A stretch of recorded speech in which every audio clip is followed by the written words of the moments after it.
Good morning. நான் உங்கள் maths teacher பேசுகிறேன். All of you welcome to our maths ma'am TNPSC class. ஆனால் இன்றைக்கி நம்ம பார்க்க போகிறது லா ஆஃப் எக்ஸ்பொனன்ஷியல். இதில் பாருங்கள், ஃபைண்ட் த வேல்யூ ஆஃப். இங்கே பாருங்க 4 பவர் மைனஸ் 4னுடைய பவரில் -3, 4னுடைய அடுக்கில் -3. நான் நல்லா ஞாபகம் வச்சிங்க, பவர் வந்து மைனஸில் இருந்தால் அதை நீ ப்ளஸ் ஆக்கணும். அப்போ தான் நீ சிம்பிளிஃபை பண்ண முடியும். அப்போ நீ என்ன பண்ணணும், இது ப்ளஸ் ஆக்கணும் அப்படின்னா இதை டினாமினேட்டருக்கு கொண்டு போகணும். அப்போ இங்கே டினாமினேட்டருக்கு இங்கே கீழே இங்கே என்ன இருக்குதுன்னு அர்த்தம், 1 இருக்குதுன்னு அர்த்தம். நல்லா பார்த்துங்க, இங்கே கீழே வந்து 1 இருக்குதுன்னு அர்த்தம். அப்போ இதை அப்படியே கீழே கொண்டாந்துருங்க. அப்போ அதாவது மேலே இருக்கிற பவரை கீழே கொண்டாந்தாலோ அல்லது கீழே இருக்கிறது மேலே போச்சுனாவோ பவர் வந்து குறி மாறும். அப்போ இது அப்படியே கீழே வரும்போது 1/4/3.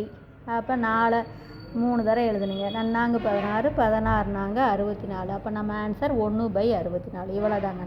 அதே மாதிரி தான் கீழே பண்ணி பாருங்கள். 1/2 - 3 டினாமினேட்டரில் இருக்குது, பவர் மைனஸில் இருக்குது, அதை மேலே கொண்டு போங்க. அப்போ 2/3. அப்போ 2 3 தரம் பெருக்கி போடுங்க, 8. அதே மாதிரி இங்கே பாருங்கள், மூணாவது கணக்கு -2/5 இன்ட்டு -2/-3. இதுவும் பாருங்கள், பேஸ் வந்து காமனாக இருக்குது, பேஸ் ஒரே மாதிரி இருக்குது, சேமாக இருக்குது, பெருக்கல்ல இருக்குது, அடிமானம் ஒரே மாதிரி இருக்குது, பெருக்கல். அப்போ பெருக்கலாக இருந்தால் பவரை என்ன பண்ணிக்கணும், கூட்டிக்கணும். கூட்டும்போது 5 3 8ன்னு கூட்டிவிடக்கூடாது. இது குறி வேறு, இது குறி வேறு. அப்போ -2 அதனுடைய பவரில் 5 -3. அப்போ 5ல் 3 போச்சுன்னா 2. அப்போ -2/2. அப்போ மைனஸை 2 தரம் பெருக்கும்போது, அதாவது இது ரெட்டப்படை, மைனஸை ரெட்டப்படையில் பெருக்கினா ப்ளஸ்ஸு, 2 2 4. நல்லா பார்த்துக்கோ. இங்கே நீ வந்து இப்போ வந்து இது பண்ணக்கூடாது, பவரை கூட்டணுமே அப்படின்னு கூட்டிவிடக்கூடாது. அதாவது சிம்பிளிஃபை பண்ணணும் பவரை. எப்படி சிம்பிளிஃபை பண்ணணும், இப்போ குறி ஒரே மாதிரி இருந்தால் தான் கூட்டணும், குறி வெவ்வேறு மாதிரி, இது ப்ளஸ்ஸு இது மைனஸு.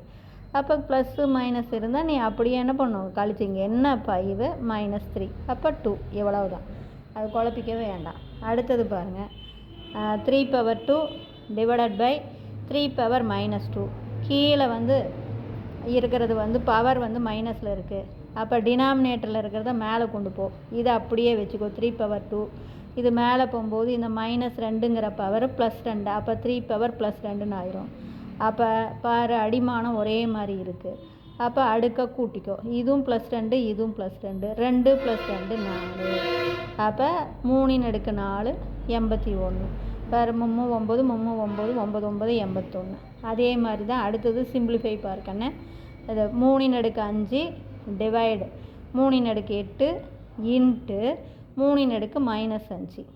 இப்போ நல்லா கவனமாக பாருங்கள், இது 3/5 டிவைடு அப்படின்னா 3/5 வகுத்தல் 3/8.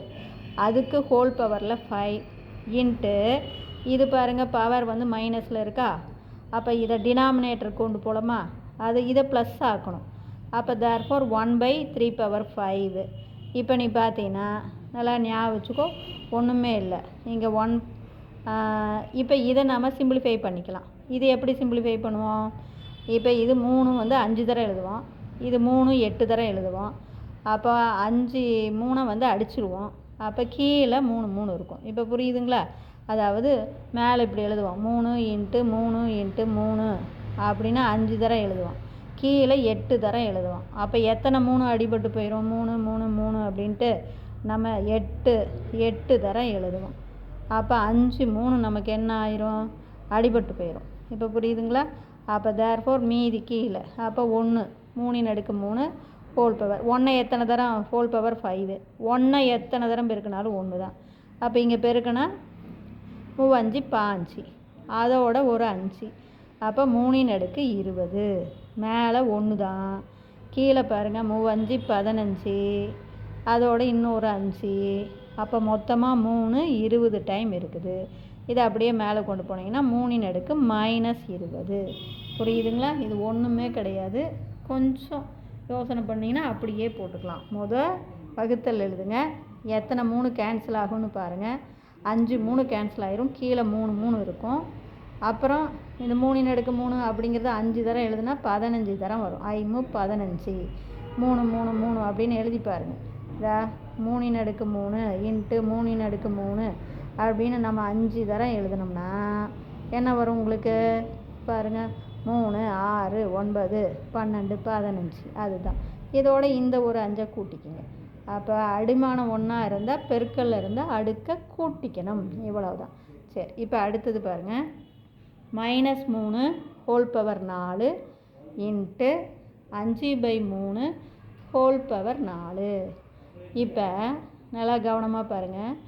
இது அடுக்கு ஈவன் நம்பர், அதாவது ரெட்டைப்படை. அப்போ மைனஸை ரெட்டைப்படையில் பெருக்குனா ப்ளஸ் ஆயிரும். அப்போ 3/4. இங்கே பாரு 5/3 ஹோல் பவர் 4னா இந்த 4 இதுக்கும் சொந்தம் இதுக்கும் சொந்தம்.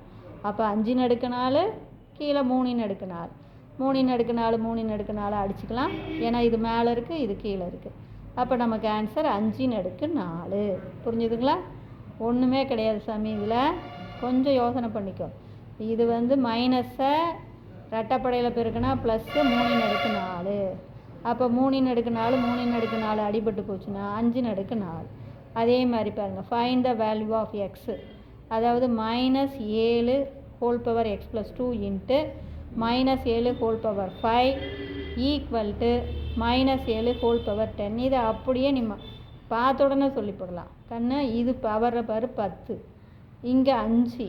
அப்போ இதுவும் என்னவாக இருக்கணும்? 5 5 தானே 10, இங்கே 10 வரணும். அப்படின்னா இது 5ஆக இருக்கணும். அப்போ இந்த எக்ஸ் என்னவாக இருக்கணும்? 3ஆக இருக்கணும். 3 + 2 தான் 5, 5 5 10. அதாவது இதுவும் -7 அடிமானம் பாருங்கள் சேமாக இருக்குது. அப்போ பெருக்கல்ல இருக்குது. அப்போ தேர்ஃபோர் என்ன? இல்லை நீ இப்படி கூட போட்டுக்கலாம். எப்படி? அடிமானம் ஒன்றா இருந்தால் பெருக்கல்ல இருந்தால் அடுக்க கூட்டணும். அப்போ எக்ஸு +2 + 5 = 10. அப்போ இதை கூட்டினீங்கன்னா 7 +7 அந்தாண்ட போச்சு -7, 10ல் 7 போச்சுன்னா 3. இப்படி போடலாம். அல்லது இதை பார்த்த உடனே நீ சொல்லி போடலாம். இங்கே 10 வருதுன்னா இங்கே இது 5னா இதுவும் 5ஆக தான் இருக்கும். 5 + 5 தானே 10. பவரை வந்து கூட்டுவோம்ல. அப்போ இது 5 வரணுன்னா இது என்னவா இருக்கணும்? 3ஆக இருக்கணும். அப்போ தான் நம்ம கூட்ட முடியும். இப்போ புரிஞ்சுதுங்களா? இதில் ஏதாச்சும் டவுட்டாக இருந்தால் கேளுங்க. Wish you all the best. Thank you.